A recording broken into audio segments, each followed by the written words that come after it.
हे देवी, माघ माध्यम के 18वें अध्याय का पठन मैं शुरू कर रहा हूँ। नैमिषारण्य तीर्थ में माघ महात्म सुन रहे 88,000 ऋषियों से सूत जी ने कहा, हे ऋषियों, भगवान दत्तात्रेय जी द्वारा वर्णित माघ महात्म्य मैंने आपको बता दिया।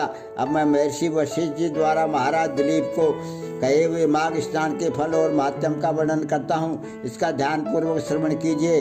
महर्षि वशिष्ठ जी ने कहा, हे राजन, माघ मास में नियम पूर्वक किए गए स्नान के संपूर्ण पुण्य फलों के वर्णन के सामर्थ्य तो देवताओं में भी नहीं है। माघ स्नान समस्त यज्ञों, दानों और व्रतों में से श्रेष्ठ है। समस्त श्रेष्ठ दानों से प्राप्त होने वाले फल माघ स्नान करने से प्राप्त हो जाते हैं। हे राजन, ये ब्रह्मज्ञानी के समान सदगति को प्राप्त कराता है। यदि घोर पातकी मनुष्य भी मकर के सूर्य में माघ स्नान के पश्चात इस आराधना करते हैं, दान करते हैं तथा अपने शेष जीवन में पापों से बचकर शुभ कर्म करते रहते हैं, तो वे समस्त पापों संतापों से मुक्त होकर सदगति को प्राप्त करते हैं।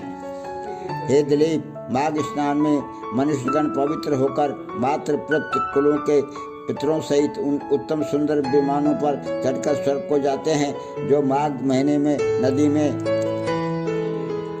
अरुणोदय काल का स्नान करता है, वह पिता तथा माता के वंश के समस्त मनुष्यों का उद्धार करके सुंदर माला लेकर स्वर्ग जाता है। सदा के पापी, दुराचारी और कुकर्मी मनुष्य भी माघ स्नान और हरि की पूजा करने से पाप के बड़े समुदाय से निर्मुक्त होकर भगवान के सदृश शरीर वाले हो जाते हैं। पाखंडी मनुष्य भी प्रयाग में माघ के स्नान में 3 दिन स्नान करने से सज्जनों की गति को प्राप्त कर होते हैं। संसार में पुण्य तीर्थों में माघ महीने का स्नान मनुष्यों का अत्यंत श्रेष्ठ है।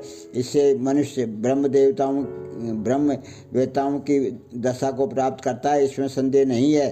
हे राजन, माघ स्नान का पुण्य फल इतना अधिक है कि प्राचीन काल में एक समय राजा इंद्र के श्राप से कठिन दुख भोगती गंधर्व कन्याएं भी माघ स्नान करके उस श्राप से मुक्त हो गई थी।